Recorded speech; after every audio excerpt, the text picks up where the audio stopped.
it has come to my attention that not only am I wearing the same shirt that I was before, but also Assassin's Creed 2 appears to be an orgasm in disc form. It is insane. I watched the E3, which for some of you don't know, it's a huge gaming convention, I guess. Convention where all the big platforms and all the big companies and franchises, you know, get together and, well, not just have an orgy, but they also do show their games, you know. They do productive things as well. I know this is kind of old news.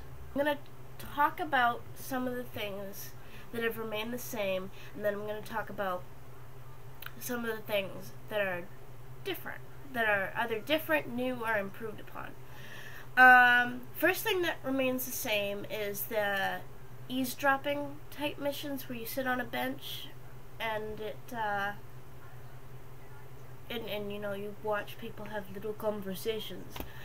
That still goes on, which is kind of nice because I actually like that because and that's actually a good segue to something that I'll talk about later. The ability to jump from building to building seamlessly, almost, although I didn't actually play the game myself and I was watching someone else play it, is still there. And, you know, hop, hop, hop, grabbing onto buildings with the finger strength of a rock-climbing jazz pianist. Not my joke, but still. Is still there, and it still looks really nice. So, some of the things that have either been improved upon, different, or completely new. I think what's different is it seems to, and I know this is because I have a different playing style, sometimes, it seems to focus a little bit more on the stealth aspect, which I think is kind of nice, because you are an assassin, and many people think of, well, a lot of people now think of assassin as someone with a sniper rifle and the Jason Statham. Gross. But yeah, this is really old school stuff. It also, side note, you may already know, but it takes place in Renaissance era Italy. This particular snippet was in Venice. Focuses more on the stealth aspect. There appears to be a lot of new kills or fighting style. One which is really cool. It's not a new idea for the video game world, but it's new to the series. Disarming someone, not taking off their arm, which you can do, but taking away their weapon, using it against them, boom, they're down, they're done, they will never be seen again. He also still has the blade that comes out of his wrist. He has two, and if I think guards are close enough together, or your enemies are close enough together, you can, bam. So that's also really nice. There's also, which I thought was kind of funny because it was a very cliche stealth spy thing, but he does have like a dust bomb that he can throw, and a Renaissance era version of a flash grenade, if you will. It'd be especially good if you have a lot of enemies coming towards you and you just don't feel like taking them all on. You could just outrun them. The antagonist in this particular game, which I'm assuming is a descendant of Altair from the other game, I don't know how he got from Syria to Italy, but that's besides the point, is a lot more badass.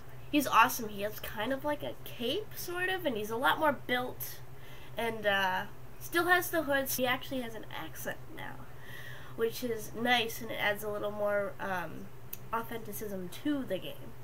I'll put a link in the description of the video, and you can watch it yourself. The people, the innocent bystanders, are actually doing shit. They're dancing, they're conversating, they're not just walking around looking for falafels, I don't know. Was that racist? A little. Yes, people are actually doing things.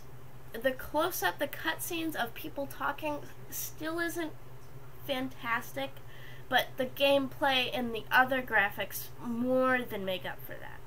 And it's not, once you're playing, I doubt it will bother you.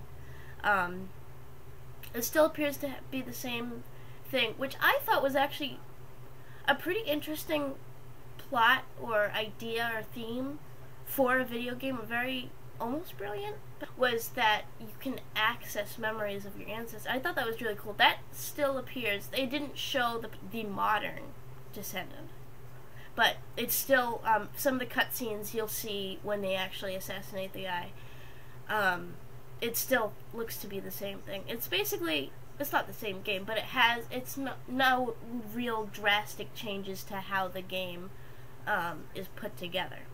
The gameplay appears to be very different.